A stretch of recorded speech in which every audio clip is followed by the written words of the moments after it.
Good morning, everyone. I think we've only got one person so far, so I'm just waiting for everyone else to join in. So just hold on, and we'll get started very shortly.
Hi, everyone. Just waiting for one more person to join, and we'll get started very shortly. So just hold a couple of minutes until we get that one more person to join. Thanks so much.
Okie dokie, so I don't think the person will be joining, so we'll have to just make a start then. So guys, very warm good morning to yourselves.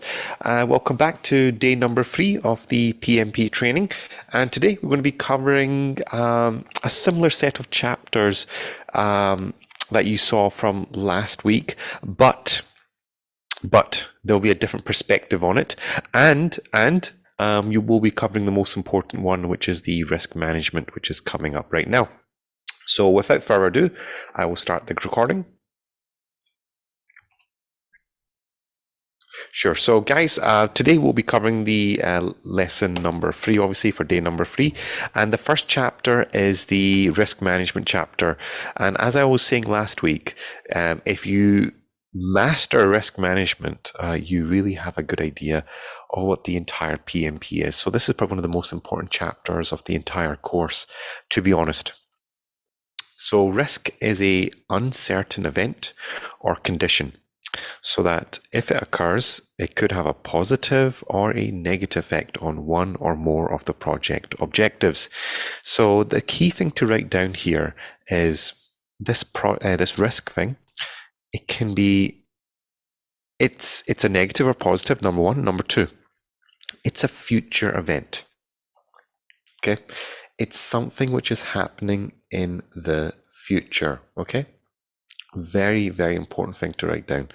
It's something which is happening in the future. That's the key distinction here that has been said here. The most important distinction is this, is that it's happening in the future, okay? So, having said that, risks can be positive, or it can be negative. If it is a positive risk, we need to see it as an opportunity. And if it's a negative risk, we have to see it as a threat. This is where a lot of the agility comes in now.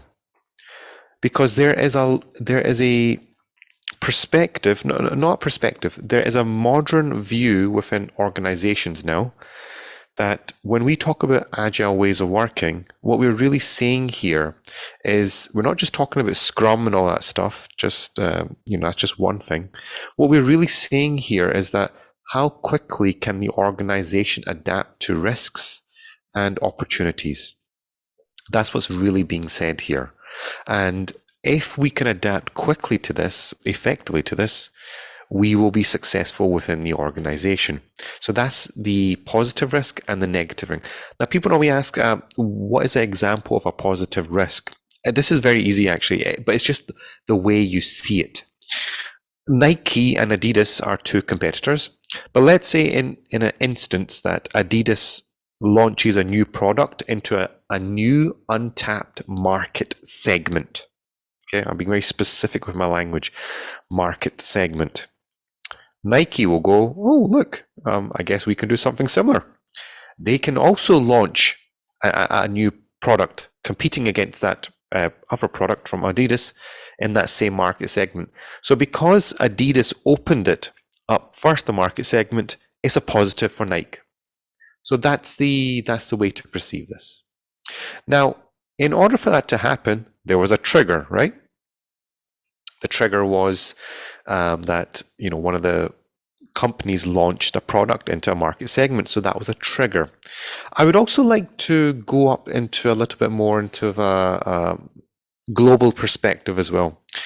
I think over 1.5 years ago, Russia was sitting at the negotiating table in the UN Council with Ukraine to try to get a negotiation out, and they spent about 2 months there, I believe. If you go back and read everything, you'll clearly see this. News reports weren't covering this, unfortunately. And obviously in December, 2 weeks towards the middle of December, they started, massing up a massive amount of troops on the border. And when the peace talks, when the negotiations failed, obviously then the war started. So the trigger condition in this case was the UN. The UN failed to peacefully resolve whoever the the discussion was going at the time. That's number one. Number two is the Middle East, when the Arab Spring started. I clearly remember there was peaceful protesters on the street, and then the police were sent out. Then there were some clashes. After the clashes happened, they sent in the water cannons. After the water cannons, they started firing gas, gas onto the pellet. And then before you know it, there was a whole civil war taking place in some countries. So you can see that trigger conditions have a significant impact on the on any sort of situation, and it can become quite catastrophic in some cases. So I know we're talking about project management here, but it's important to realize that this is very much applicable in all areas, all industries, all walks of life, and it's a very important chapter, this. So the message here is that the project manager should have some good risk management techniques and methodologies that he or she should possess. But at the same time, they should know how to do the risk management process. This is what you're going to learn today. This is the major thing that you'll be learning from today. So, as I was saying there, it's the approach, right? You need to consider that how likely that risk will happen and what is the potential impact of that risk. So there needs to be an approach here that we can follow that will help guide the project manager and the team. And this is basically called the risk management plan. And this is a key document, very important document, I may add, that the project manager has to produce. And when he produces this, he can really start to resolve those risks as best as he can. And in this risk management document or plan, they should be talking about the impact of the risk, the definition of the risk, the probability, the impact of what happens, what should we do. We'll cover that in the exercise this morning. And don't forget, we can also cover these things as well. The strategy, the methodology, the roles and responsibilities, the funding, the timing. There's many things that can be covered here. But just remember, for the purposes of your own organization, you might only cover a select amount of this. This is a suggested good practice of items that you might want to put into your risk management plan. Now, when it comes to identifying the risks, we need to have experts in the room. We might need to gather some data. We might also need to do some analysis, also talk to some people. They might need to, understand, they might need to give an explanation of why that risk is important. Meetings, always a good idea to raise, okay, guys, do you have any risks available? And people can shout out what the risks are. And don't forget that even in the project management, risks can come from anywhere. More importantly, any industry that you're in, technical, non-technical, business, internal, external, generic, risks are everywhere. Very important. And your ability to handle this and really manage it is really important. So let's go on to the area now, which actually tells us what the first step is. So let's assume, this is a story, you could say. You and the project team have analyzed a project. And you've also discussed how many risks there are. During the discussion, you have realized that there's 1,000 risks on this project. But you've only got 5 team members, right? So it looks highly impractical that you can actually get through each and every risk. Or plan out a strategy to handle each and every risk. So what you decide to do is let's do some qualitative analysis. What that basically means is let's put them into categories: high, medium, low. So that's the first step. Number 1, categorize the risks into high, medium, and low. For the risks that are in the high category, in the high category. We want to take them forward and do some quantitative analysis. And in the quantitative analysis, it basically shows you that these high risks, let's say there's 10 high risks out of the ones that we've categorized. One's at 2 million, one's at 10 million, one's at 100 million. You want to catch the ones which is going to cause the company a lot of problems, a lot of problems. So this is called the quantitative risk analysis bit, okay? So those risks, which might only be 3 of them, might be 100 million, 200 million, 500 million, take those risks forward and create risk response plans, an action to address the risk. Okay, so number 1, categorize them to high, medium, low. Number 2, for the high ones, come up with some sort of financial impact, brand impact, sociological impact, whatever the impact's going to be. It depends on the organization.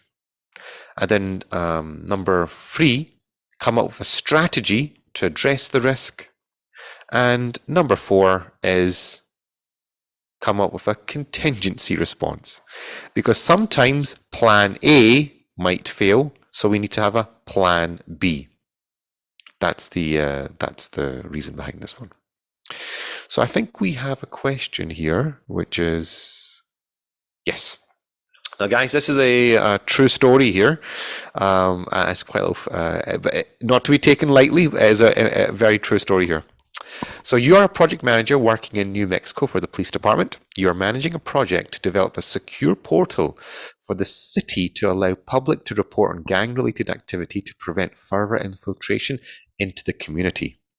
So what's really being said here is that you're working with the police department, and there's the city's getting torn apart by the notorious cartels, all the gangs that are taking over the place.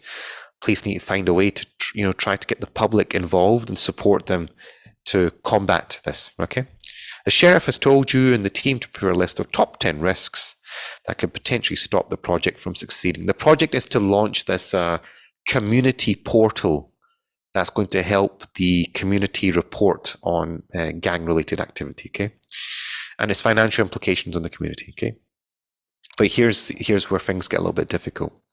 The current on-the-ground situation, right? The gang-related areas across the city is up at 60%, meaning that you've only got 40% territory left, so you've already lost half the city. Okay. Insider-related activity shows that there's a 50% probability of a leak coming from inside the police department to the gang. Very interesting. And the fear of gang-related in retaliation, if the system gets released into the public's hands, is huge. So, things aren't looking too good, are they? Not only do we have a city that's overrun, we've got tons of risks here. We've got hundreds of risks here, maybe potentially thousands of risks. So, number 1, you might want to write this down. Figure out the top 10 risks. From those top 10 risks, figure out the high, medium, low. Okay, so I'm just making it very easy. Top 10 risks, and then find the ones which are high, medium, and low. That's the first step. Second step, for the high ones, take them forward and come up with some financial impact number that if this risk occurs, just the high ones, if that risk happens, what is the financial impact, the brand impact, the damage to the city? I'll let you decide within your team what that impact number could be. Step number 3. For the ones which are showing the high impact from that step number 2, come up with a plan A to obviously address the risk. And then the last step, come up with a plan B, and then that's you done. Okay, so that's the 4 steps there. Please try to work collaboratively within your groups there. And of course, there isn't really a right or wrong answer here. It's what we're trying to do here is to get you to understand how does the process work. So we want you to get a feeling of the process. I'll give yourselves about 20 minutes because it is quite a lengthy exercise. About 5 minutes on each step. Okay, 5 minutes for step 1, step 2, step 3, and step 4. Okay, so I'll give you about 20 minutes. Okay, so rooms are open. Good luck, and I'll see you guys back in 20 minutes, and we'll review what you guys have produced. Okay, so rooms are open. Feel free to join your teams, and I'll see you guys back in 20 minutes.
Okay, here better?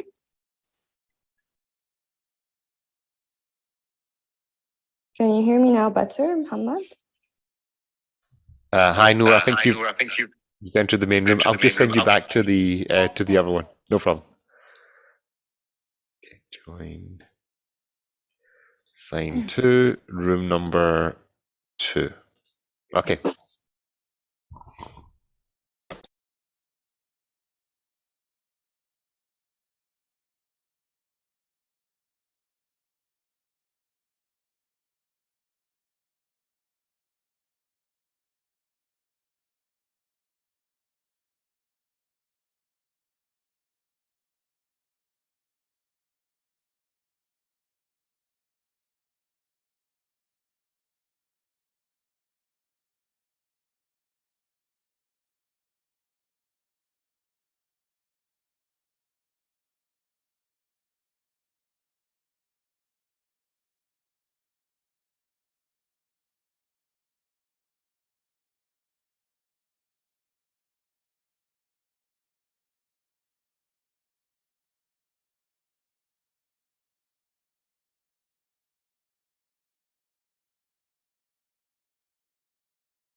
Hi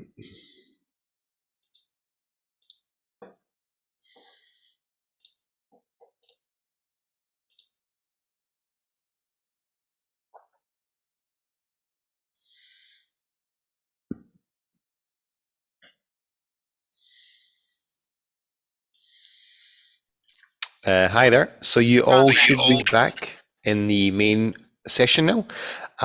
So we had two teams here. I'm just going to pick one. I'm going to go for Noor and Mohammed. Are you able to share whatever you managed to produce? Yes. Yes, thanks, sir. Sure.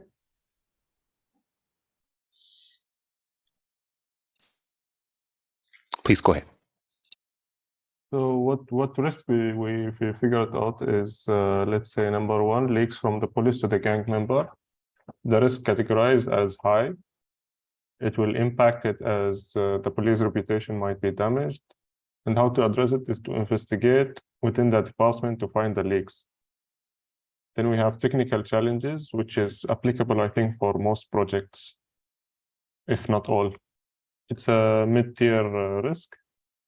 What's the impact? It might go missing, it might get lost, the system might go down, it might have some problems. And how to address it is to do all the checkups on the system, do the A/B testing. Then we have gang retaliation, which is a high risk. The impact, it might create more crimes. And how to address it is having units on the ground. Then we have privacy concerns, low impact. Again, this is one of the general kind of risks. It will impact the police by the community will stop trusting them. How to address it, we can say the same thing about the technical. It's to do the checking and to check everything is correct. We have instability in the community because they wouldn't know who went to that place. It's a high risk because it will create more crimes as an impact, and I'm not sure how to address it actually. Insufficient funding or resources, which is again one of these general kind of things in every project. Low impact, and the impact is the project might not go so well. Like the project might fail or not go smoothly. Then we have cyber attacks, high risk, instability of the system. We can fix it by getting cybersecurity expert. Then some more, we have limited participation. Not many people will participate in the thing. Misleading information. Some people might put false information. And the media and journalists might leak these events before they happen. So this is a very quick overview. Well done, very good, very good. There's only one thing that's missing on this screen. Obviously, you've came up with the potential risks there. You've also categorized them as high, medium, low. Excellent. The brand impact and the addressing the risk. So I think you managed to get 3 out of the 4 because there was a 4th little thing, which was Plan B. Contingency plan. So that's the only thing that's missing, but good. You know the process, you understand exactly what to do now. And the only thing that you probably want to add in here is a 5th column. And that 5th column would be called contingency response or plan B, whatever you'd like to call it. Okay, so but good job. It's another address to the risk, right? It's another, yeah. If plan A fails, go to plan B. Okay, sure. Yeah, that's it. We have realized that some of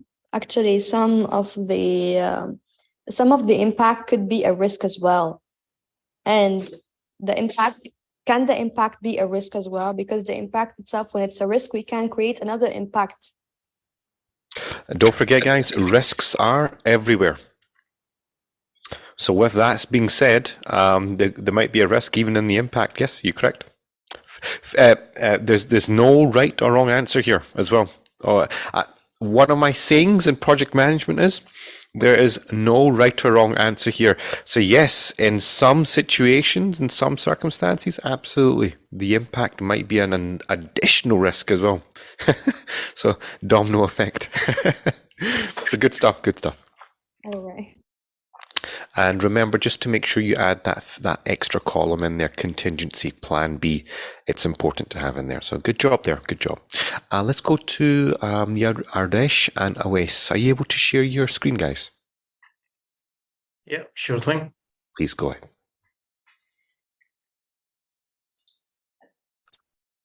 Adarsh, would you like to take this away, or would you like me to present? Yeah, I'll do that. No problem. Okay. So we have categorized the whole situation in different risk forms, and the first column is risk. Then we have measured the levels. Then we have the impacts. Impacts include anything like financial, economical, or the brand image, anything. So then we have the plan A, wherein we'll solve the issue. If that fails, we have the plan B. So number one, we go. I will only consider the high risks.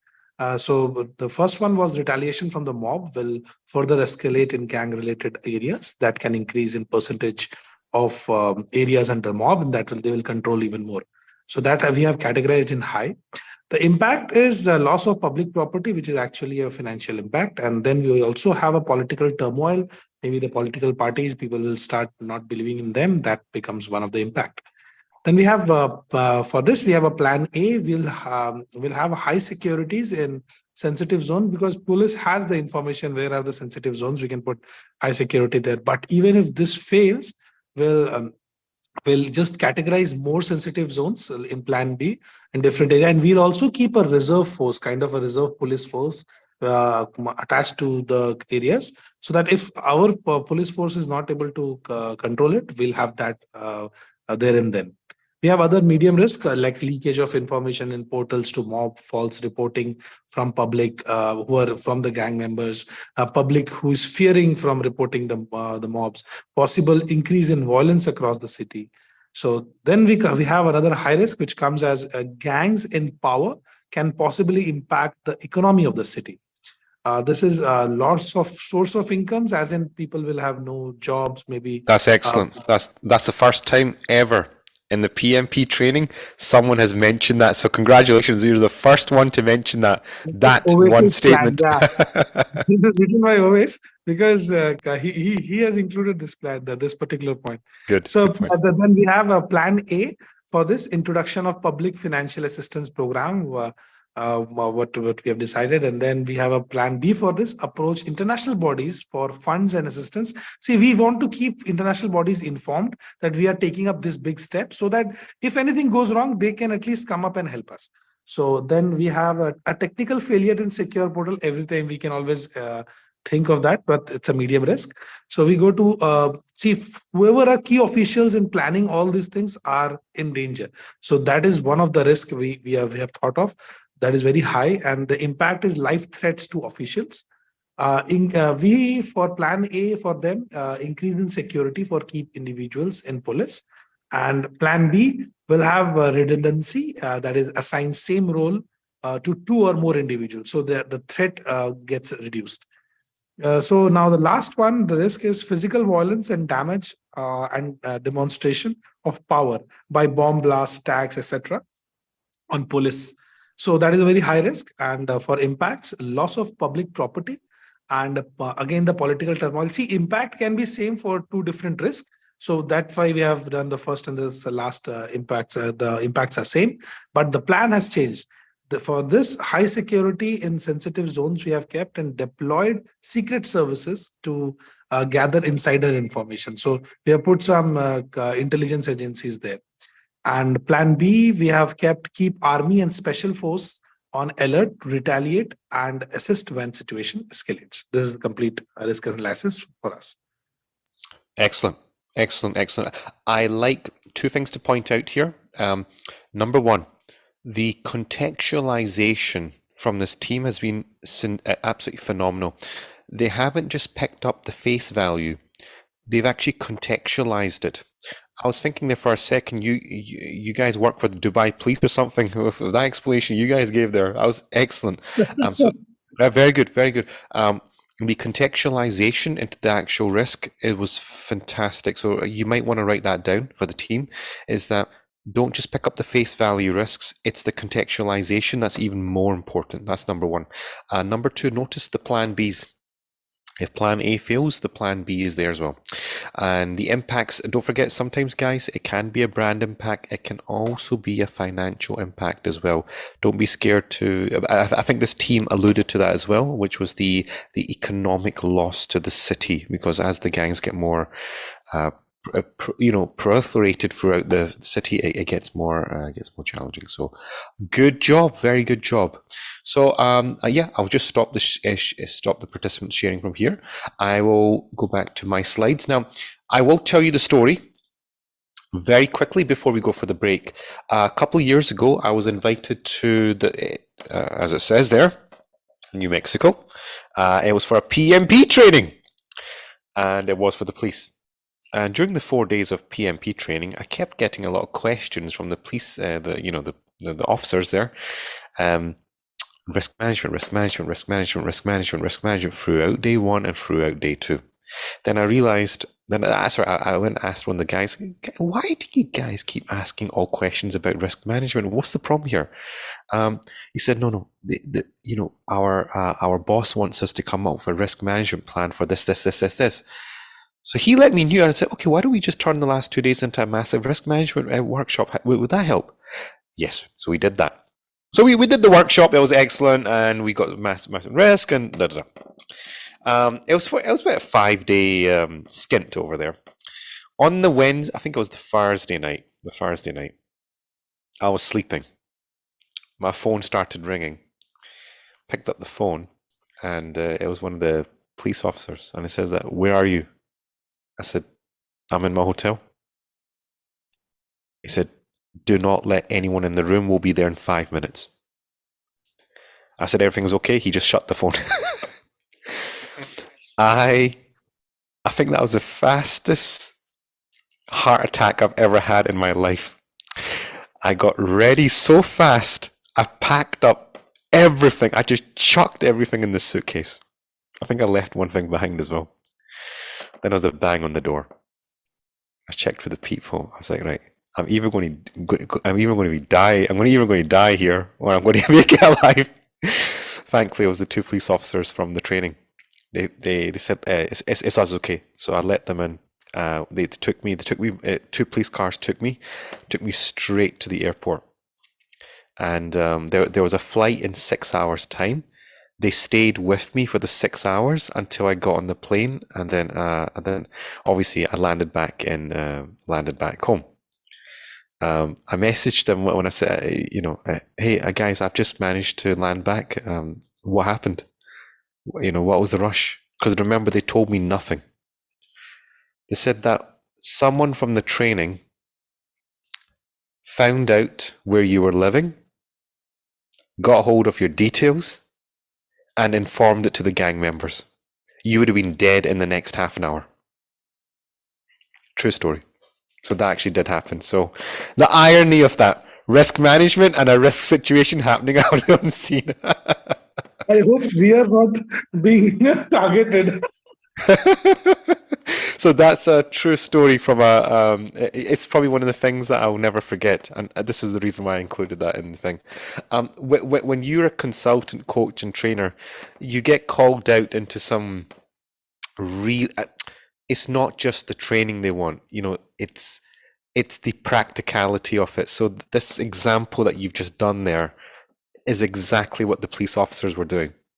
The stunning thing is that you don't need to be a police officer to get the answers, do you? Because you guys came up with exactly the same ones. That's what I'm stunned at, which is very good, very, very impressive, very, very impressive. Okay. So with that said, it's 10:55. I think I should give you guys a nice little 15-minute break. We'll come back and we'll do there's a little bit extra for the risk stuff, just a small couple of slides, nothing too difficult. We'll finish that up and then we'll continue on with the session. There's not too many breakout exercises today, but we do have some videos. We'll see some good videos today, which is good, okay? If you have any questions, stay behind. If not, go for the break. Come back for 1:10. So I'll write it in the chat box. So 10:10. Okay, 10:10 a.m. Okay, 15-minute break starting from now. If you have any questions, open your mics. 11:10, right? Not 10:10. Sorry, 11:10. 11:10. Thank you. If you have any questions, feel free to open your mics. So do we get like similar type of questions in the exam with the situation and then identifying the high risk and all? What you'll get in the exam is they'll give you a scenario, very similar scenario to this one, and they will ask you for the project team, which is the most concerning risk, or which risk should the project manager come up with a contingency plan, because they want you thinking about the problem. Mm. But it's not like not like what you did there, the process. What they'll ask, because now you know the process, in the exam you'll be looking to apply the process and pick the right answer. Mhm. That's it. So when you read they'll make it very obvious that there is a clear risk, but also think about the other plan B that might be the problem. In most cases, they'll just say they'll give you 4 options, pick the one which is the biggest risk to the project team, and you select the one. That's it. That's basically 80% of the time that you'll get. The other 20% of the time, which risk will have the highest financial impact or brand impact on the organization, pick which one. Something like that, Okay. if that makes sense.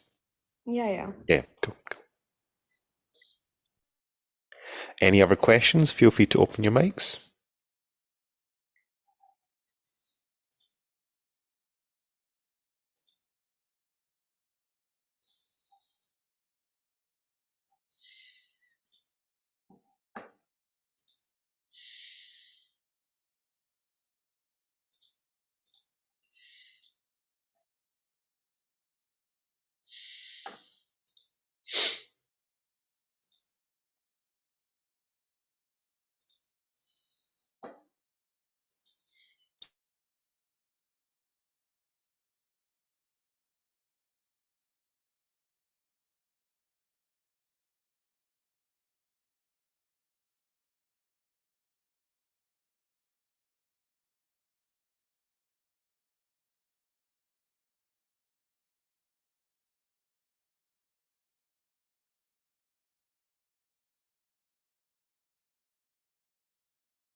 Hey everyone, so it just struck 10 past there. I think we should make a little start there.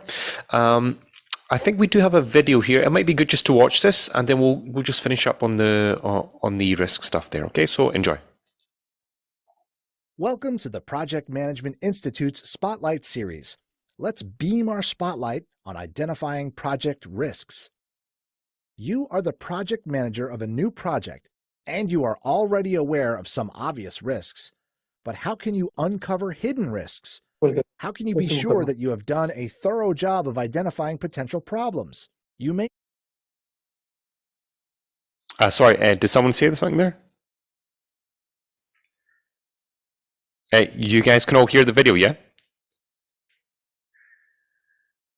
Yes, we can.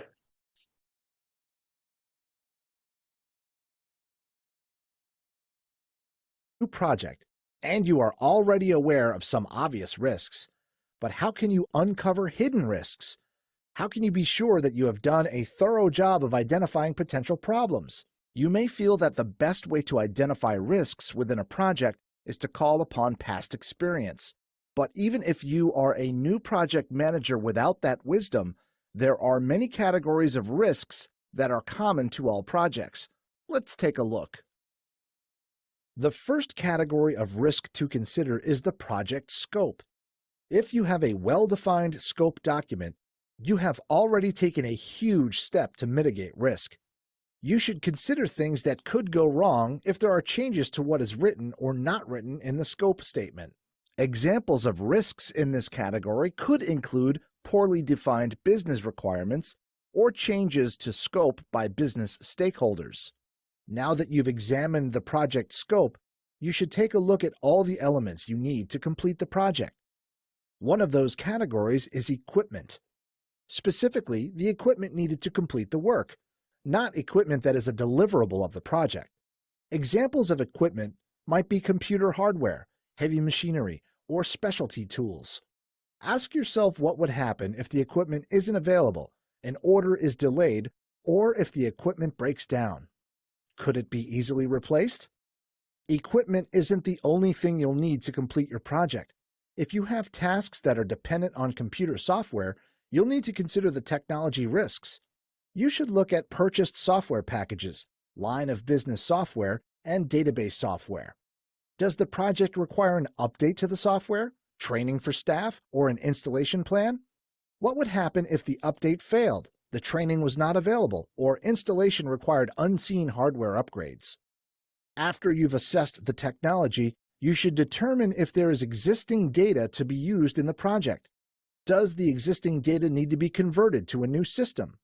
Do you have the solution, or do you need to find a solution during the project?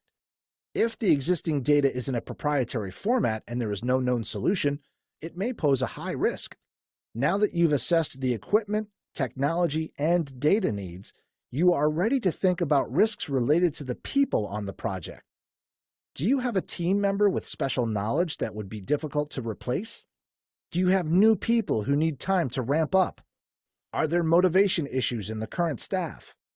After thinking about risks you've identified so far and the people on your team, you should turn your attention to the schedule. How were the estimates made? Were they based on input from experienced team members, or were they guesses? Is there special risk by missing a deadline, such as not beating a competitor to market?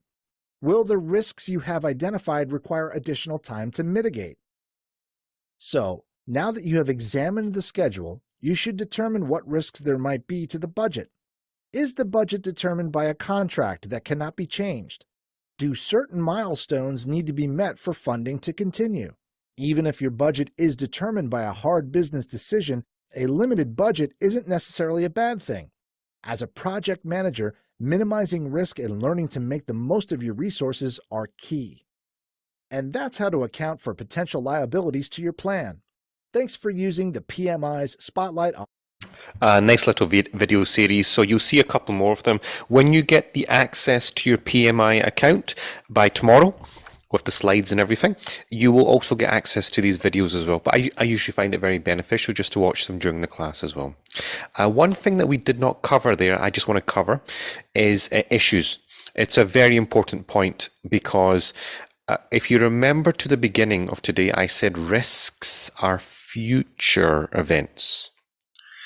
That means issues are current events. Okay?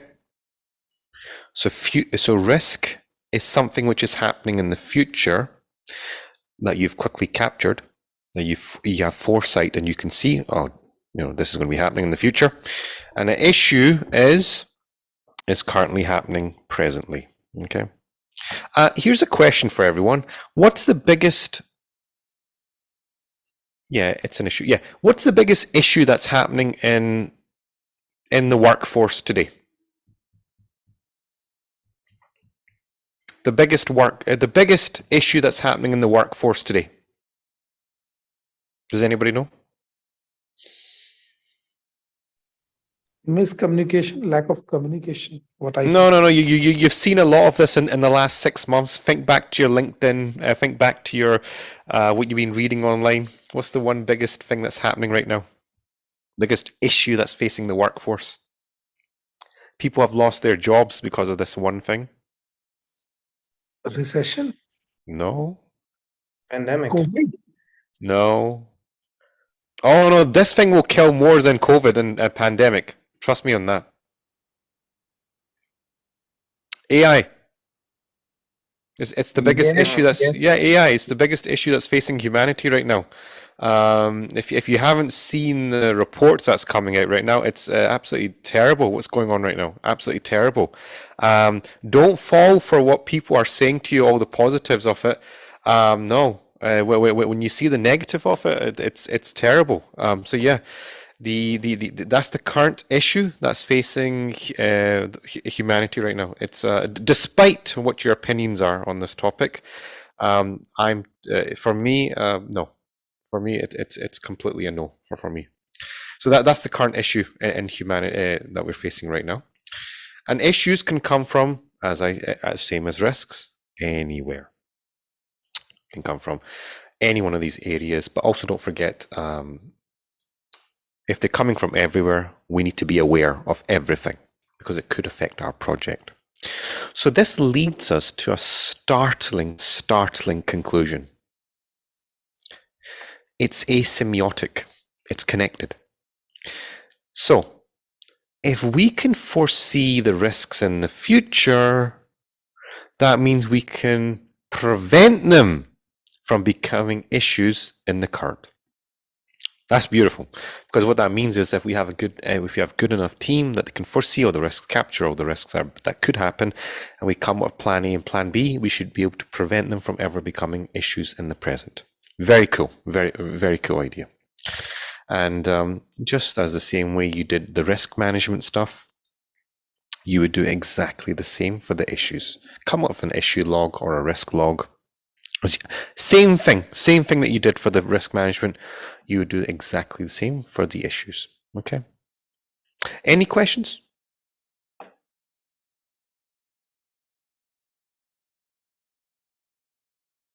No difference, just the same. Treat it the same. Obviously, if you treat the risk management stuff more seriously, you should be able to prevent those issues from happening in the present. Of course, as a project manager, you will have a lot of issues regardless. But, you just treat them the same way. Just want to take a step back here and talk about this because I see a lot of this happening in the workplace as well. When a team member brings you a problem, it's actually an issue which is happening in the current time. What's typically your response? Does anybody know? When someone brings you a problem on your doorstep in that time, what do you typically do? Understand the problem further, try and mitigate it. If that doesn't work, escalate it. No, you give a knee-jerk reaction. This is typically the common situation that happens in the workplace. You're sitting in the meeting room, someone brings up a problem, and someone's forced to give an answer. It's that knee-jerk reaction. This is a common situation. Now I've said it, now you'll probably realize what I'm talking about. This is a common problem for a lot of the project management teams. The reason for this is you have so many other things which are happening throughout the day, throughout the week. You barely have enough time to take a step back and go, oh, okay, there's a problem here. Okay, I should just step back here and do what Awais said. Do that.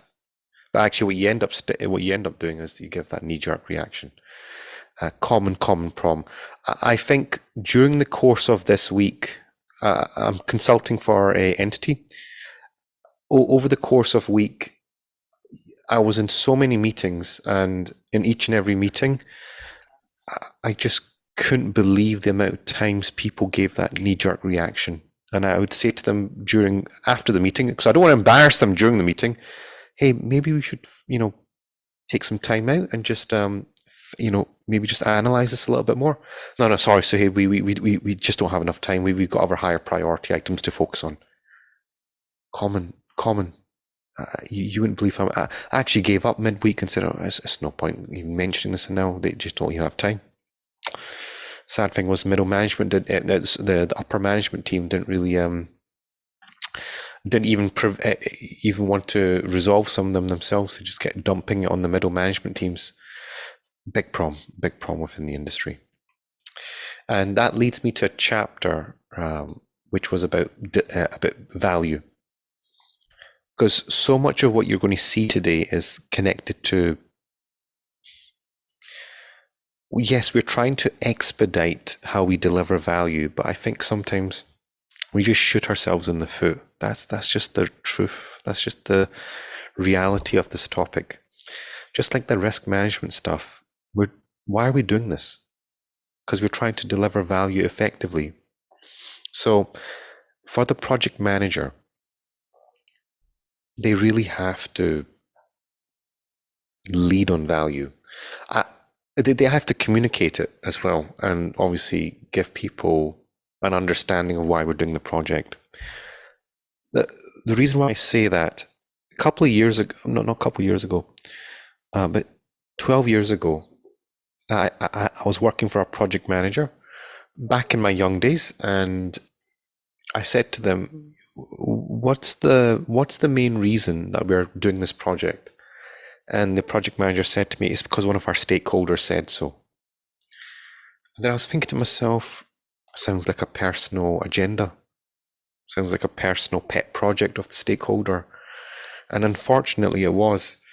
And you wouldn't believe how many of the team members came out from that meeting and said, I just don't feel like, committing to this anymore. I don't feel that interested. So it's important that the project manager realize that they need to lead on value delivery. Communicate the right message for the team. I hope everyone understands what I'm saying there. That it's not enough just to say that the stakeholder wants a project. There really needs to be a real business case behind it, which was day number 2, of PMP. So business value, it's a benefit. Can be anything. Could be a brand thing. Could be a business endeavor, as it says here. Could be tangible. Could be intangible. Could be both. Can be anything. People normally get confused here, so I think the next slide a little bit easier to understand. So it can be financial gains. Sociological gains, such as your Instagram numbers are going up or TikTok numbers, improvement, new customers, being first to the market, and technological improvements. So many areas for business value for you to thrive in. But the project manager needs to communicate this clearly, because what we're not doing is clearly communicating this. Okay, so that's a big problem there. The project manager should be very aware of the business reasoning of why they're executing the project. Very aware. Not to some extent, they should be acting as the mini CEO of that project. That's as far as I would take it. It's a very serious thing, this. Does everybody know what I'm saying? Does everyone understand does everyone understand the message I'm trying to make here? Give me a 1 in the chat if you understood my message, which is you're not just the project manager. You're really actually the business representative of the project. Does everyone understand that? Yeah, 1 from away, Snore. Good, good. You're almost like a walking, talking ambassador for this project.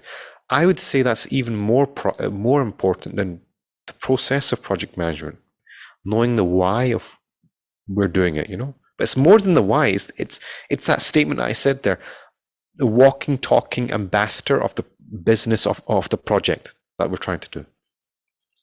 So basically, you want to say that even the team who is working with me, they should understand that why are we doing it? Absolutely. Great point. So they are in for this project. They should not be misaligned. That's what you want to say? Great point. Yes. Yes. Great point. Great point. That was a wonderfully said there. Because the last thing you want is a stakeholder to come down and ask one of the team members, hey, why are we doing this project? Which I've seen personally twice in my lifetime, where stakeholders ask the team member goes, I don't know. You wouldn't believe the embarrassment for the project manager at that point. It's embarrassing. You know what I mean? It's very embarrassing. One of your team members has just said to your stakeholder, I don't care. I don't know why we're doing this project. You're sitting there as the team lead, as the project manager, as leading this team, and you're looking at a stakeholder going, oh, damn. There goes my next paycheck. It's embarrassing. So yeah, they should all be walking, talking representatives of the business of that project. For me, arguably, it's more important. I had a coach once, this wonderful, wonderful coach. This person's from the United States. You might know him as, I don't want to mention the name on air, but it's someone quite famous. I paid a lot of money for this. And this person's very successful. And a coaching session with 1 hour coaching session of this individual costs a lot of money. But I saved up for it, right? So I want to tell it. I asked them this question once, which was, said, I'm trying to, this was 3 years ago, I'm trying to start my own business. I don't know the steps. I don't know what the steps I need to do to be successful. He said, Suhaib, that's the wrong thinking. That's the wrong mentality. He said, I didn't open this real estate empire just by understanding the steps. The way I did it was understanding the importance of why I was doing this. The steps came from the why. You might want to write that down. The steps, the process came from the why. Beautiful. Beautiful.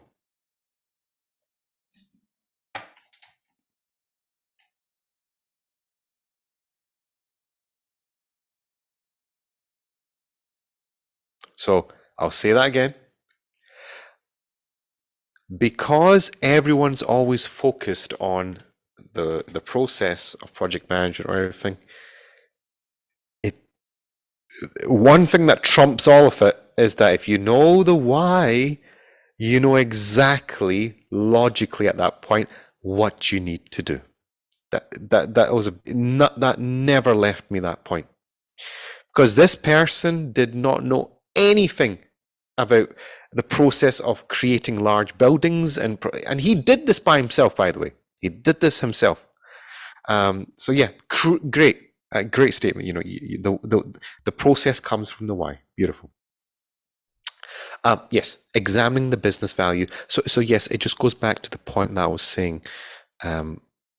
If you're unaware of the business value, then you should study the business value of that project. Okay, maybe he's talking to the stakeholder and telling the stakeholder, "Hey, look, I need to know why we're doing this."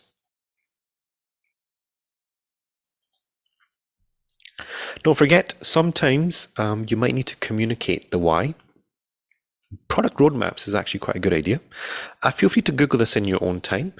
Not a big focus on this PMP, but just it's an important point to mention that roadmaps are good because it's a good, clear communication mechanism for you to communicate to the stakeholders, because it shows things in a logical sense.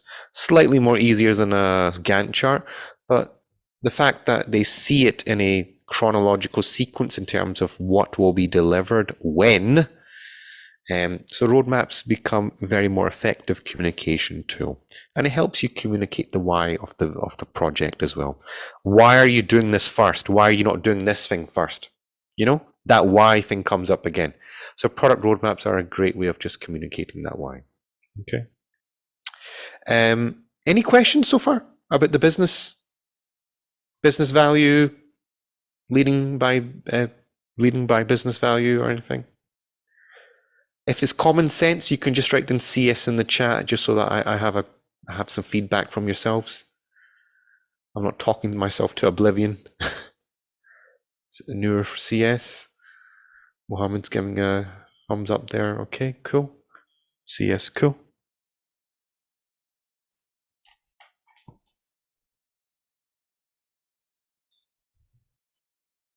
Okay, cool.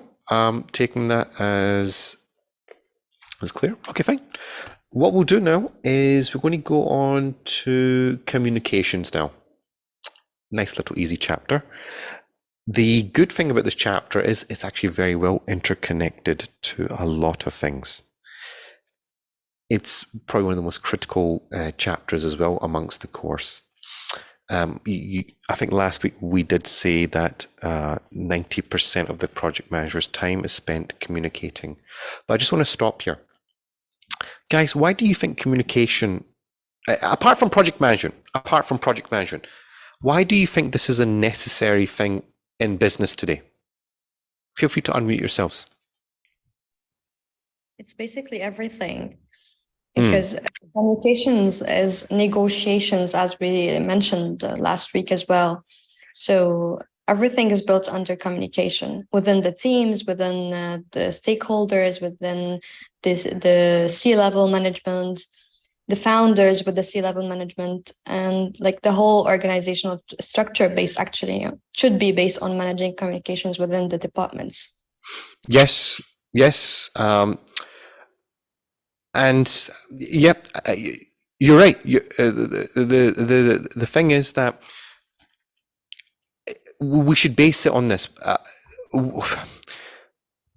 The fact that we have silos within organizations, you'd think this would be more of a focus, but we still struggle. That's the thing. We still struggle. Keeps everyone on the same page. And actually, we get more connected to the project or a business, because see, for example, if a vision, like for any company in a PDCA cycle, if we make a vision and if we don't percolate this to the down the line staff, how will a person understand what is my vision of the company? So it's the communication is so key to everything. If we start a business, so. Absolutely agreed. Good points for everyone there. It's this dissemination of the communication is critical, and project communication has to disseminate 360, horizontally and vertically. Okay, you might want to write this down. Okay, it needs to disseminate horizontally on your same level and vertically up and down in the organization. I think once when you get that, why I'm saying vertically, I think that's even more critical. The vertical dissemination. Okay. So just always be clear on this, that the horizontal, guys, why am I saying vertically? Feel free to unmute yourselves. Why am I saying vertically is more important? Different individuals operating at different levels will be taking care of different responsibilities, even though it's the same project, and everyone needs to be aligned with the goals and the approach that the team has. Brilliant. Brilliant. I like that. I like that. And remember, Awais, you're absolutely correct. Absolutely correct. Guys, what did I say last week? There was something about stakeholders. There was something about stakeholders that might not be completely aware. Remember? Unaware stakeholders. And that is usually a big problem. That's usually a big problem. Okay. So, yeah, unaware. And guys, let's go to horizontally. When it comes to horizontal dissemination of communication, what we're saying here is that communicating to all the other managers within your section, that they know what's going on. Because typically you don't. It's a big problem. Okay. So what's the main point of this, right? We need to understand from our perspective, stakeholders, what the heck do they actually want from us? What is it that I have to communicate to them? You might want to write that down. What is it that I have to communicate to them?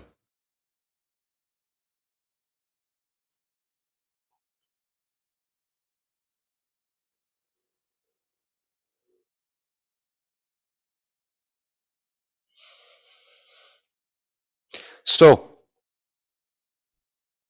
by you analyzing the communication of each and every stakeholder, you'll be able to know exactly what you have to deliver, because you have spoken to the marketing manager, you have spoken to the sales manager, you have spoken to the engineering manager. You know exactly that you cannot send the same PowerPoint presentation to the sales manager that you're going to send to the engineering manager. Two different things, because they need different language to be communicated to them. So not only are you communicating to them in a different, you're acting as a mediator, you're acting as a translator. Effectively, that's what you're doing. You're acting as a translator. That's the major thing here. Okay, so communication types come in all varying shapes and forms. I'm not going to go through the slide. I think you probably get the gist of the slide very easily. They come in all various shapes and forms. One thing to point out: sometimes individuals send emails when they should actually be meetings. Okay.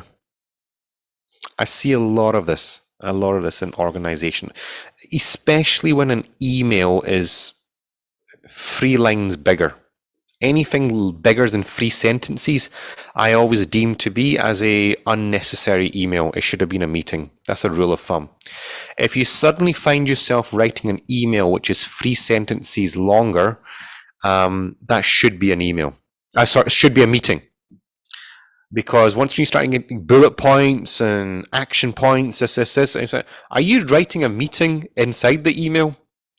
Common thing I see over and over again. So just don't get that convoluted. Okay.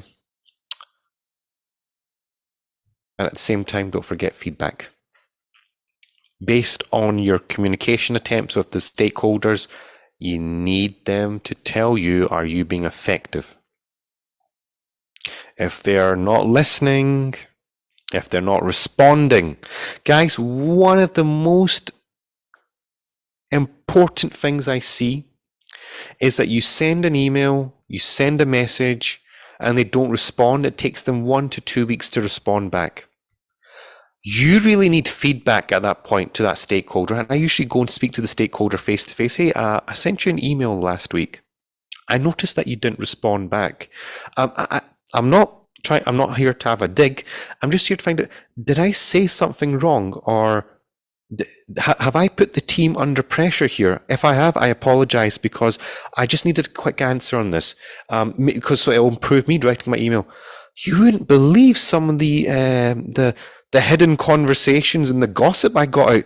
They say, no, look, you see, there's a bit of a political thing here. And no, because we don't have the budget here internally. You wouldn't believe how many things come out from this.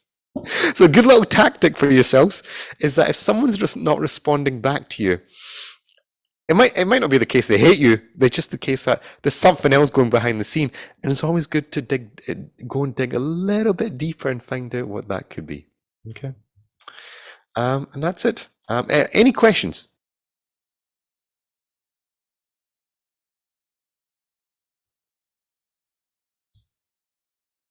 Any observations? Any stories that you'd like to share? Sure, yeah. Regarding the emails, one of the things which I am struggling with this course is to draw a line between what happens in the real world and what are the core basics that we need to learn as PMs. For instance, the email thing just struck this thought into my mind. In my practice, we would often send out emails not just as a source of communication, but also as a source of records. And oftentimes for us PMs, we need to have these records that yes, it was stated and it was brought to your attention. Mhm. Uh, I'm not really sure what is it that the course is asking us to do. Sure. I'll just summarize it here. Number one, definitely cater for your stakeholder needs. So number one, that's the first thing you want to write down here. And the second thing is that by you examining what your stakeholder needs are, so the example was the sales manager, the marketing manager, and the engineering manager, just simple examples, they would need their message to be communicated very specifically.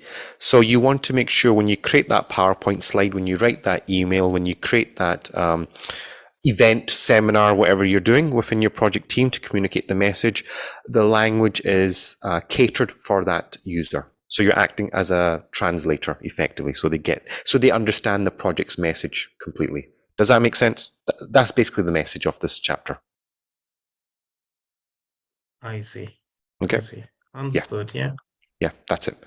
The extra information I'm sharing is just some things I've detected here over my career, which is stuff that you might want to just be aware of in your professional working lives. The reason why some people like it, but we normally hear a lot of people that come onto this course that we want to hear the experiential points, some of the things that we want to avoid doing, making our office work better, more effective, because a lot of people take this course to get a promotion, to get a pay rise, to get a jump up from their career. Those reasons. You don't get that during the course content. You get that from what I'm saying to you, some of the stuff that I mentioned. So that's the reason why I mentioned that stuff. Of course, and we do appreciate it. Please keep Appreciate it. sharing as No, I we appreciate it. move. Absolute pleasure. Absolute pleasure. So just to tie this, sorry, any other questions? Feel free to obviously give me that feedback. Yeah, feedback to myself. Don't you think that sometimes communication can be a wasted time? For example, I can relate this to my company. Sometimes they ask for just meetings to, let's say delay what has to be done. Because like I can send an email and it's very clear, but they'll be like, no, I didn't understand. Can we have a Zoom meeting? And the Zoom meeting, you have to set it up. You're talking about senior managers, yes? It's gonna happen after 1 hour, and the meeting will be for like half an hour, 1 hour. Yeah, and you wasted 2 hours for a simple thing. Yeah. You're talking about senior manager, yeah? Not really. Even at my I'm currently like I would say junior mid-level, but yeah, Okay. it happens. Middle management, yeah. This is a common trait against middle management because they just don't want to read the email. But they do. They just want to be like, oh, I didn't understand it. Don't understand it, yeah. Make a Zoom meeting and let's. Yeah, you're right. Common thing, over and over again. Usually in my situation, what I've found over the years is seniors, I'm talking specifically about senior managers here, deputy managers, senior managers, they either they can't read or they don't know to bother. Or they want to get too sensitive about a topic. Funny that. Good one. Yeah, Mohammed, I like that one. It's a good point. Definitely a good point. Any other questions, observations, or anything you want to share to the team?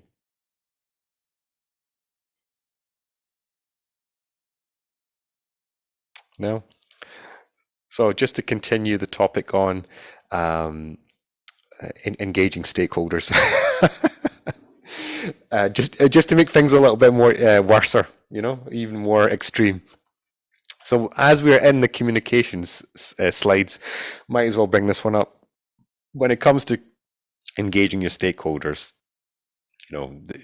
we kind of spoke about this last week, and just like a moment there, different stakeholders have different needs, right? So the categories of those stakeholders, you can see, this is just a picture here to show you, what, some of the categories of stakeholders. We should be converting our language accordingly for these individuals. How do we know who our stakeholders is? We would have a stakeholder register. Remember, that was the first exercise that we did last week. The stakeholder register, that was the wedding one, okay? Once when you've done the stakeholder register, you should start to think at that point and going, all right, these two guys are going to have to put a little bit more effort in. This guy is more difficult. He's just, everything I tried to communicate to this, but he just never understands. So I have to be a little bit more informative. He needs a little more TLC, as I like to say. So that stakeholder register is always a fantastic point for you guys to get a good indication in terms of what to do going forward from there. It's the first point of contact for you to know where trouble resides and where your friends are. Okay.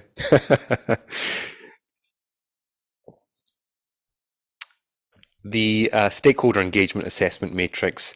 This is a nice one. This is again another extension. This is like a very similar extension to the stakeholder register from last week. I think it's just better if I show you the picture. The stakeholder engagement assessment matrix basically shows you've got 3-4 different stakeholders there: the marketing manager, the sales manager, the engineering manager, who's unaware, who's resistant, who's neutral, supportive, and leading. Okay, so these are all the different stakeholders here, and we got to just kind of push them. So guys, here's an open question: if a stakeholder is unaware, what should you do? Feel free to unmute your mics.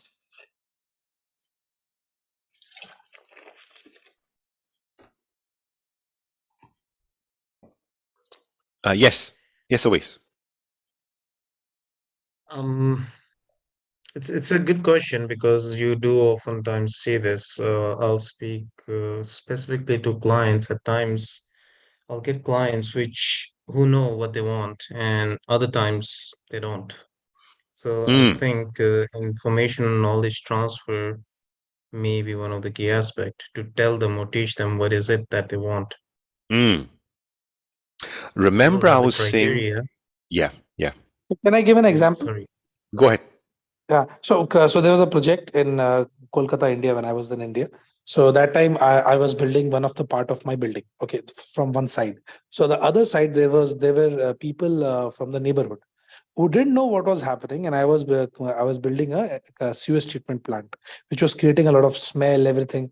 So they started. They did not say anything to me. They just lodged in a complaint to the police.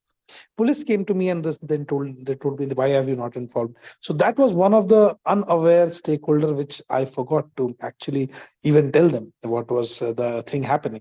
So I made them aware of the situation, that what are we doing, what are the precautions we are keeping, why the smell is just temporary, and then they gave me some feedback that they want the smell not to be there. So all the things were managed after informing them.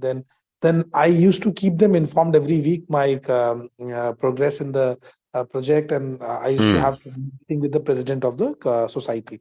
So this is one of the case I've seen in unaware stakeholders. Yeah, good example. Good example. Very good. Very good share there. Also, I was mentioning earlier on today about, remember the horizontal and the vertical. A lot of unawareness comes from that point. Really does. Another thing to talk about. Why would a stakeholder be resistant?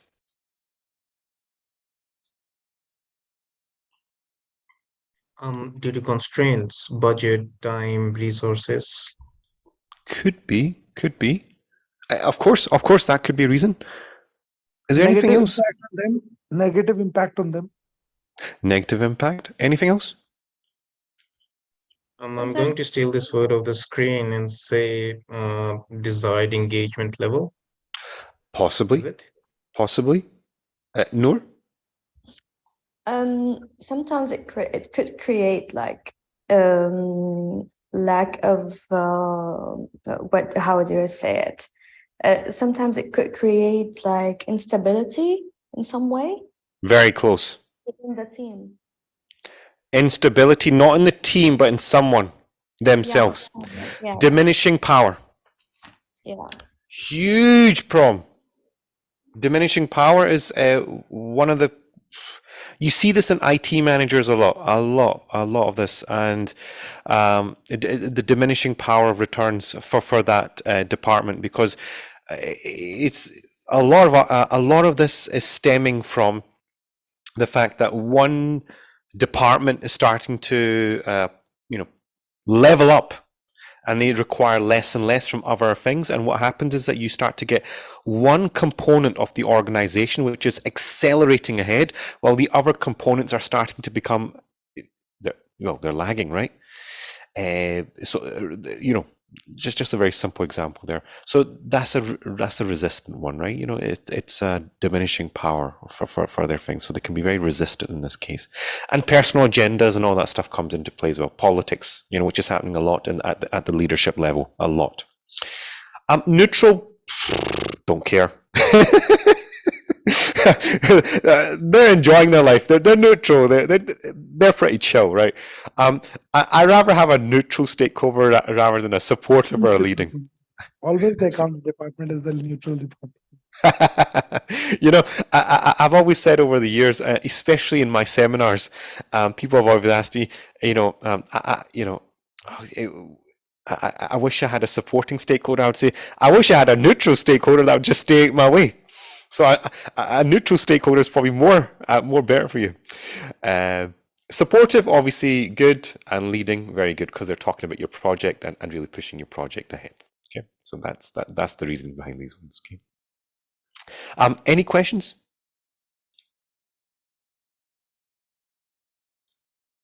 Is this an official table that we should understand, or is it just for the purposes of demonstration? Official. Yeah, this is official. PMP. It's all official. This is all the slides that you're seeing is official, straight from PMI. Got it. All right.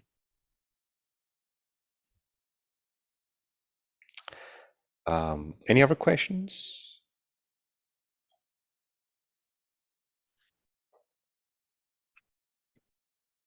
No? Okay, sure. Okay, I've got a question here for yourselves, guys. I have about, I guess it's the same one from last week. I've got 3 more sections to cover. Do you want the lunch break today, or would you rather finish early? I'm just going to open up for yourselves. I'm not getting a lot of questioning. Just if you would like to finish early, 1 in the chat. If you want to finish late, give me a 2 in the chat. Okay, fine. So are you okay? Do you want a 15-minute break right now, or shall I just continue and we'll finish at 12:30 or 12:45? Just let me know. We can go for. You want a break? Okay. How about this?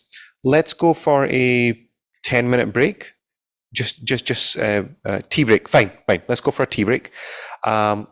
Let's come back for, let's just do a little bit of it. 12:10. Yeah. Come back for 12:10. That's 15 minutes. 15-minute tea break. Come back at 12:10. I'll just need another half an hour of your time, 35, 40 minutes, and that's us done for today. Again, I'm not getting too many questions. Hence the shorter run time again. If it's a bigger class, fine, we take till 6, 7 p.m. But again, the questions are quite simple. A lot of people are, not asking, so it's running a little bit. It's more compressed. It's the same reason as last time. Okay. If I'm not giving enough time for questions, please let me know. If you have anything that you want to ask me offline, feel free to do so. I'm here to help out. So that's it. Okay. So 15-minute break starting from now. If you have any questions, stay behind. If not, go for the tea break.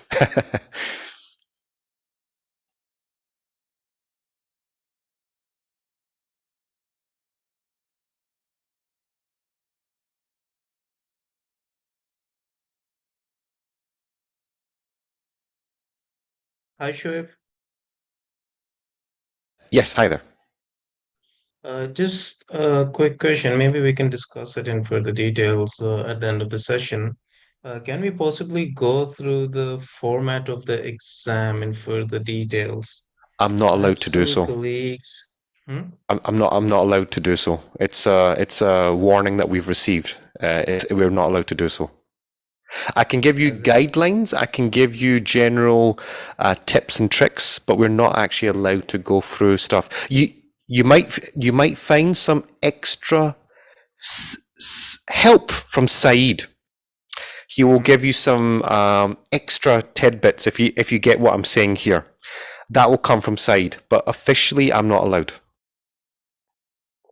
in That's the reason. terms when I say further elaboration, it's just further extension of what we started with in the beginning of our Mocks. course, like 180 questions and so on.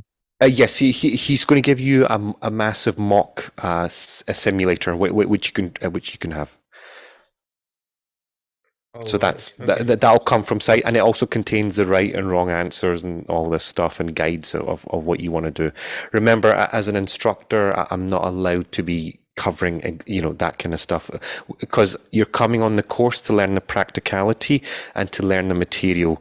And as an instructor, I'm absolutely meant to give you guidance about the exam, tips and tricks, but not to actually go through the questioning, because that's required for you to actually decipher that. All right. No Yeah, worries. yeah. It's a I will common look forward to the question. tips and tricks though. Yeah, Sorry, yeah. go It's a ahead. common question. It's a common question I get asked all the time, all the time. But we're just simply not. We're just simply not allowed. All right. No worries. That's quite No all right. problem. But I do look Pleasure. forward to further tips and tricks that you just mentioned. I'm Sure, sure they'll come in handy. sure. Thank you. Thank you, gentlemen and ladies. Any other questions that you may have? Feel free to ask.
Hey everyone, so it's just struck 10 minutes past 12 there.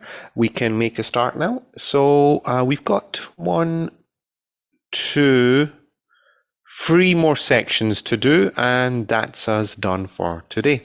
And you can enjoy the rest of your day.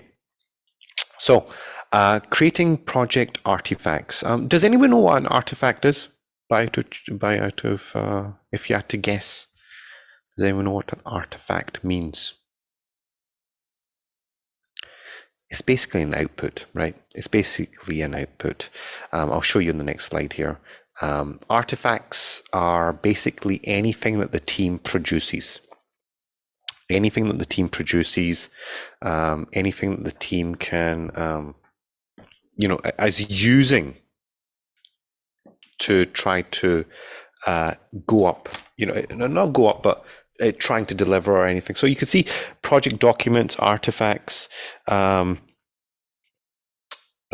deliver any one of these things. There's differences in there, but very clearly it's an output that the team has managed to produce. I think we've got some examples here. And the reason why you have artifacts is because it allows you to create a reconstruction of the history. So it's like a tracking, a record tracking, and blah blah blah. But I want to show you the examples because it makes it much more clear.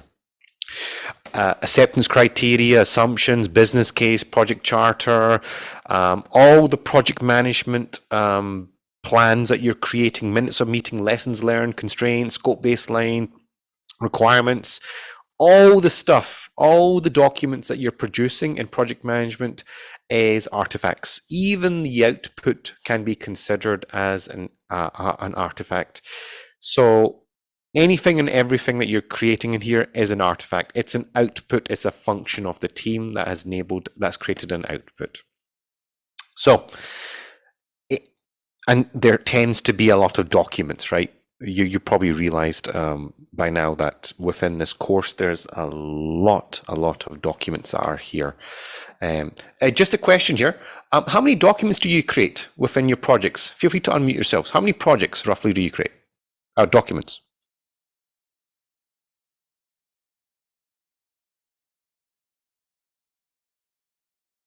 Multiple. Don't know, can't put a number to it, but dozens easily.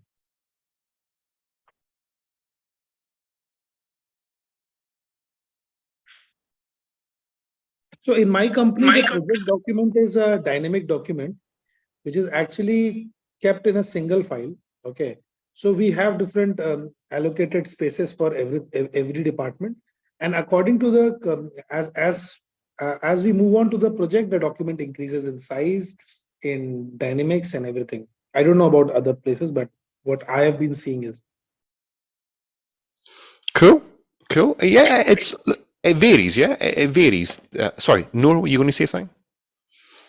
In my case, many proposals, client proposals, business cases, partnership agreements. Many of that. Yeah, cool. And these would be considered all artifacts, So everything that you guys mentioned is artifacts. Very cool. So you have a lot of documents, right? So what if there's a lot of updates that's happening to those documents, right? There's a lot of updates. So you got to keep ensuring that the team is referring to the latest updates, which I'm sure you probably getting where I'm going from now, is that it's the versioning, right? We got to make sure that the team's always referring to the latest and the greatest version of the document. Version 1, version 2, version 3, date, timestamps, whatever you've got. Just a quick little, I just want to get an understanding here. What are some of the common tools that you guys are using in the workplace to share stuff? Is it SharePoint? Is it Confluence? What are some of the tools that you use within the workplace to share these documents, apart from emailing stuff? Are you using SharePoint? Are you using these kinds of tools to share stuff? We have a shared drive. Shared drive? Noor? For me, SharePoint and BIM 360 Yeah. exclusively. Like SharePoint, and it might be mandated by the company as well. Yeah. Noor, you want to say something? Sometimes I use Trello and Monday. Trello on Monday. Yeah, good for that. Yeah, same. I've been in a situation whereby the reason why I said email was because the current company that I'm consulting for, they do everything by email. They don't have a shared drive. They don't have anything because security is quite tight for some reasons. So yeah, so Outlook, which so all the documents are just sitting in Outlook emails. So the storage and the distribution of artifacts, which I'm sure you gathered by now, is important. SharePoint, whatever you're using, allows you to store stuff, allows you to distribute stuff accordingly. Okay.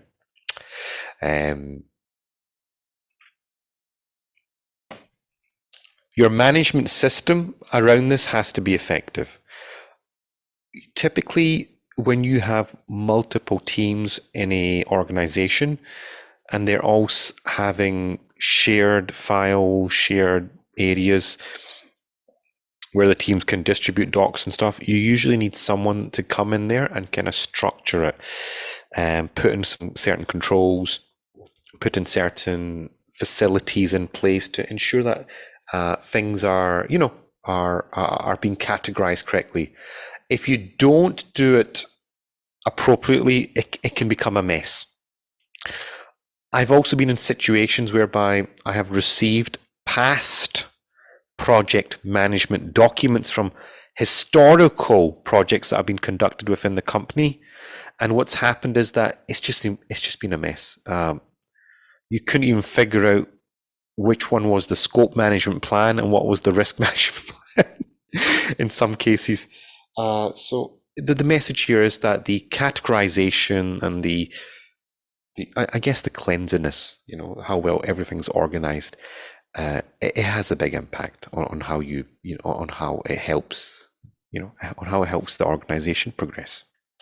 So versioning, storage and dissemination of the information is critical. Okay, and the way we organize it makes a huge difference. So I guess the message from this chapter is obviously use good tools for project docs. Make sure it's categorized. Everything's an artifact. Make sure you apply versioning control and make sure it's easy to access.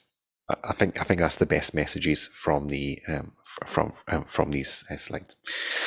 Guys, just an open question here. When you want to get documents from other departments, do you typically find they're quite hesitant to give you those documents? Just an open question, yes or no? Well, when you request a document from another department or a division, do you find them quite hesitant to provide you a certain doc or a certain thing?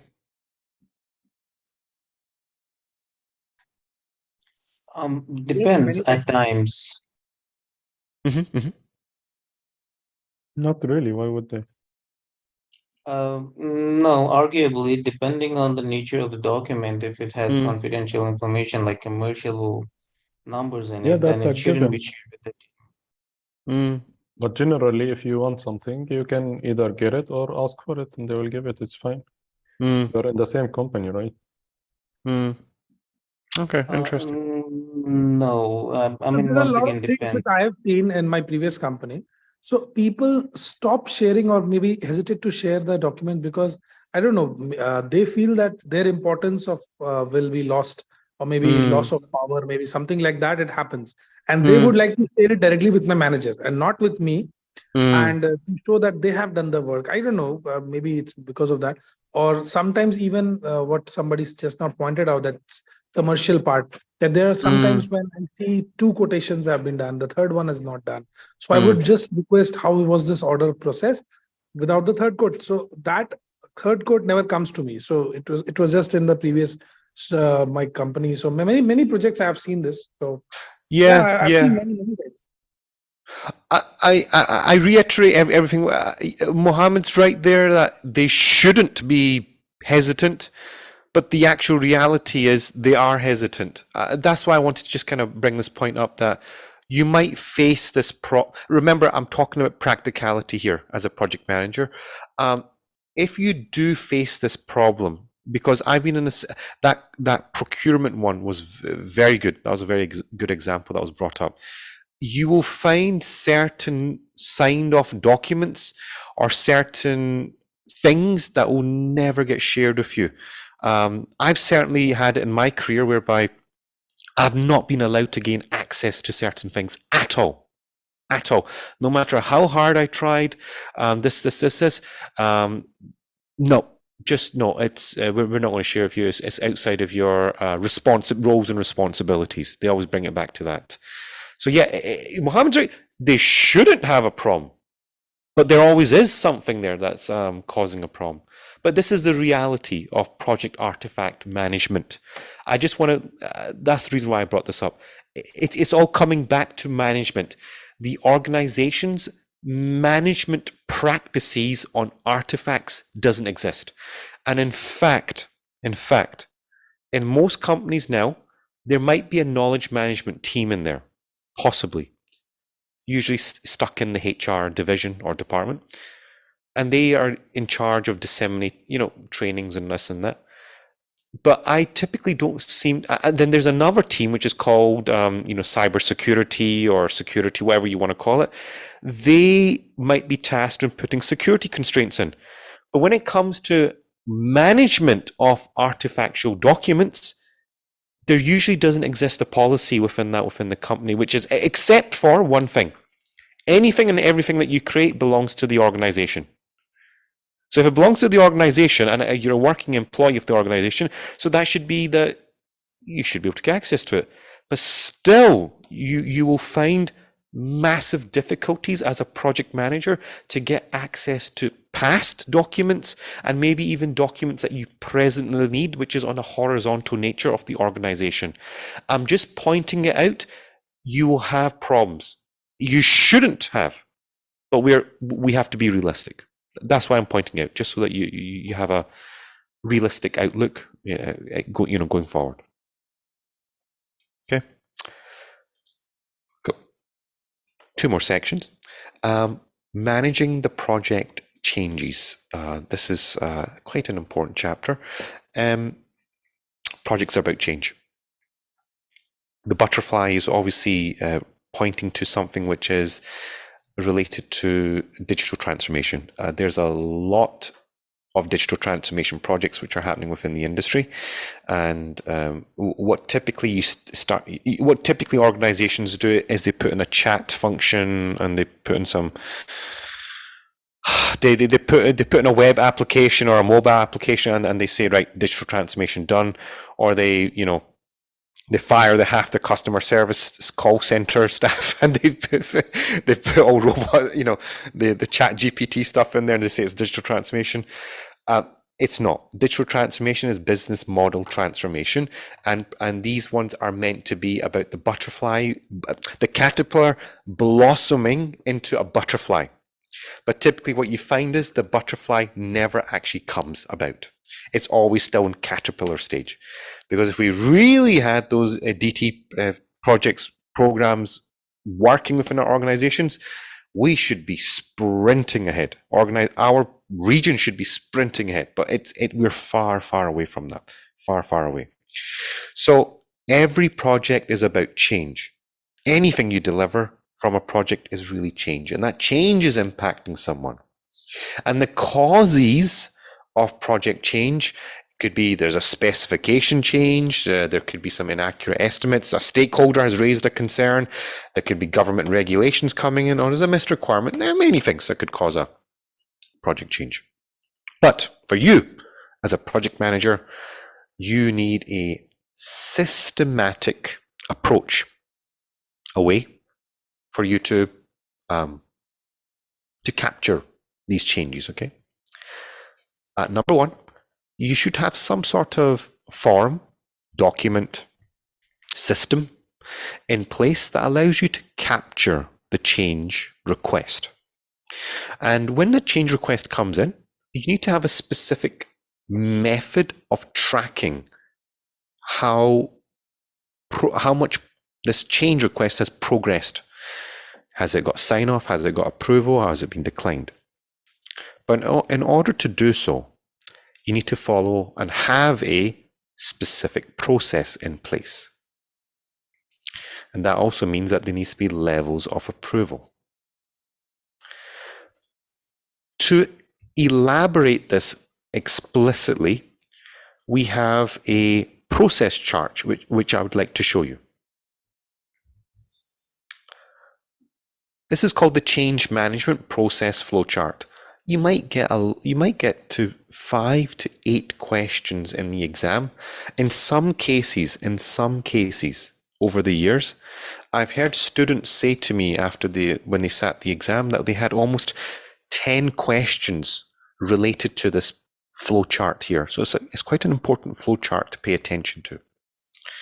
And all the questions will be around is the sequence of the flowchart. What happens before, what happens after, this type of stuff.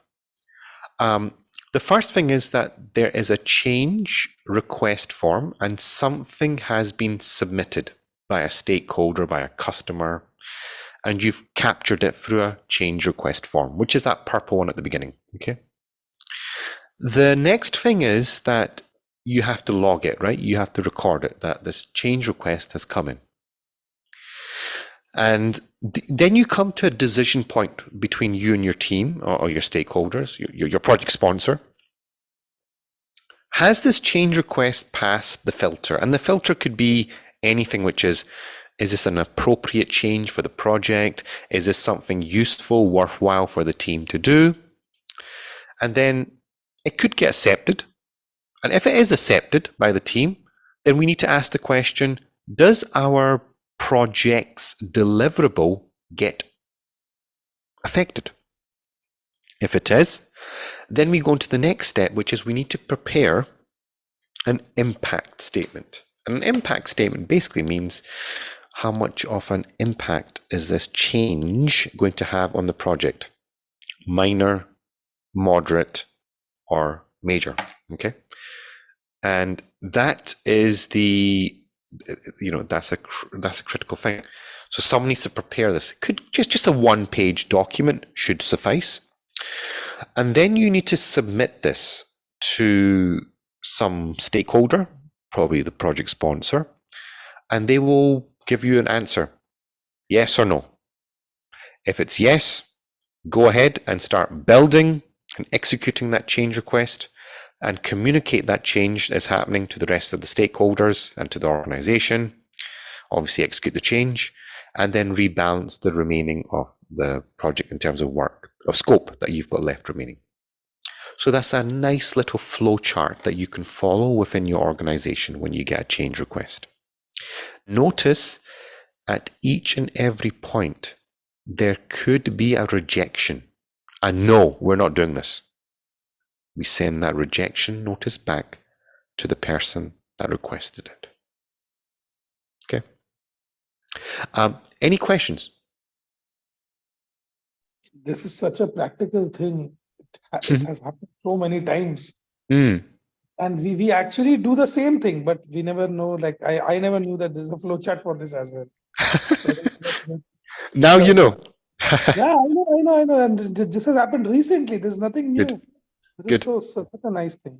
Nice. It's a nice little chart. I usually have a picture of this on my phone over the years. Guys, just give me 2 seconds. Just give me 2 seconds. I've just got a buzzer at the door. I think it's my post office. Yeah, my postman's came. Just give me 2 seconds.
Apologies for that. That was my checkbook, because of my checkbook had ran out of checks.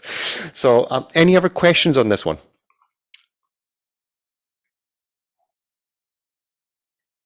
Everyone understand the flow? Mohammed, Noor? Yes, sure. Yeah? Okay, cool. Fine. Fine, done. Okay, cool. We're on to the last section of today, which is the knowledge transfer. We covered that quite a bit, didn't we, last week? But just a couple of slides, again reiterating that how important this thing is. Last week I might have touched upon this very briefly, but let's just explain this in a little bit more detail. You get two types of knowledge, two knowledge types, yeah? Explicit and tacit. Explicit basically means that it's codified, it has symbols, it has words, it has pictures. It's explicit, it's clearly laid out, it has structure, it has potence to it. Tacit is wisdom. You might just want to write this down just to make it easier. So tacit is wisdom. You've done something 100 times and you know from personal experience that this is the best way of doing it. That's tacit knowledge, okay? Most things that you do as an individual now is based on tacit knowledge. When you get very experienced, it's tacit. But when you're very young, you're doing things mostly explicit. Formulas, specific processes, specific workflows, it's explicit, okay? Explicit v tacit. So it's important to capture this. One example is driving. When you go for driving, you're very explicit with the driving instructor. Look to the left, do this, this is this. There's a specific procedure for you making a turn or changing a lane. When you become experienced, you might just do a quick over the shoulder look and change the lane, if people do that. But if you're driving in if you're driving in some other countries, some other overseas countries, they might not even check that overhead look. So yeah, that's the knowledge types: explicit and tacit.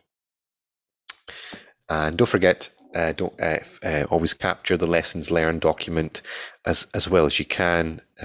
Again, we pointed out on day number 1. We're pointing it out on day number 2. Again, we're pointing it out for day number 3. Just understand why this point is being labored on. It's because we don't do it properly. There's just isn't a lot of focus on this within the organizations. PMI want you to focus on this. It's a critical point. And the lessons learned should include positives and negatives. Why are we doing this over and over again? To stop reinventing the wheel, but we are still continuously reinventing the wheel. That's the harsh reality of it. And also, what are some of the considerations for the lessons learned? Conflict management, vendor relationships, customer strategy, tactics, and anything else that you feel is important. When it comes to knowledge sharing, it can be networking, special interest groups, training, like we're doing here, shadowing, job rotation is another one, presentation, seminars, events, conferences, anything. Watching YouTube videos, which I find very useful, can also be good for knowledge sharing. Coding dojos, book and coffee sessions, all these things are good for knowledge transfer.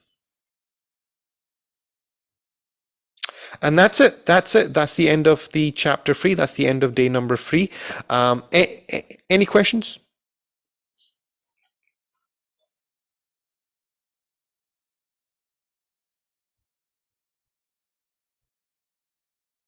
No? Okay, sure.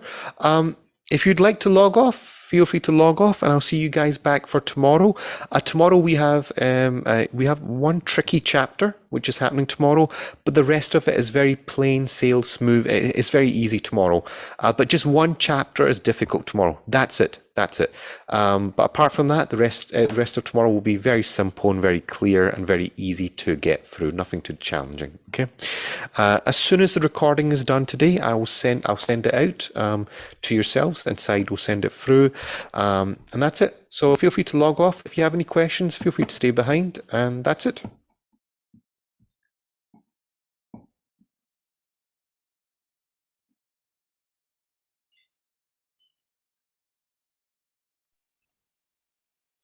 Do we have any exercises tomorrow as well? No. There'll be one class activity that I will do. I will be doing the activity and you guys will be following along. No breakout exercises tomorrow, but I will do the activity and you will follow along at home, just to make it easier. Okay. Because it's difficult. It's a difficult one tomorrow, that one section. So while studying, like after the course, if we do have like any questions that come along, should we send it to Syed? Should we refer back to... Yeah, Syed will be your focal point, and like I said, he answers all the students' questions. He's also qualified in this area, and if there's anything particularly that you need help with, I'll also be at your disposal as well. So not a problem. Thank you so much. Yeah, not an issue. You will have questions. You will have some queries. Absolutely, we're here to help. No issues. Okay. And regarding the same point that I think one of my colleagues here mentioned regarding the tips and tricks during the exam, that would be also very beneficial. Side will send it through. Yeah. Okay. Yeah. Can we at least get your email ID later so that if we have any issues, we can email it to Oh, you? yeah. Actually, guys, a very good point. Do you guys have my YouTube and you have my LinkedIn? No, we don't have. You don't have? Okay, well, what I I'll don't do... have it, I think. You don't have... Okay, what I'll do... let me just stop sharing. I don't think you need this part of the recording. Just stop the recording here. Yeah, fine. What I'm going to do here is, if you need any support, if you need any assistance here, feel free to drop me a message on LinkedIn. Absolutely no issues there. The reason why I use LinkedIn is because all my PMP groups are all on LinkedIn. So I've just kept it as the natural funnel there. So that's my LinkedIn there. Feel free to connect with me there. And sometimes people like to watch the ridiculous, the huge amount of content I've got on YouTube. I will also send that through as well. So yes, Coach Sahib, feel free to watch my YouTube stuff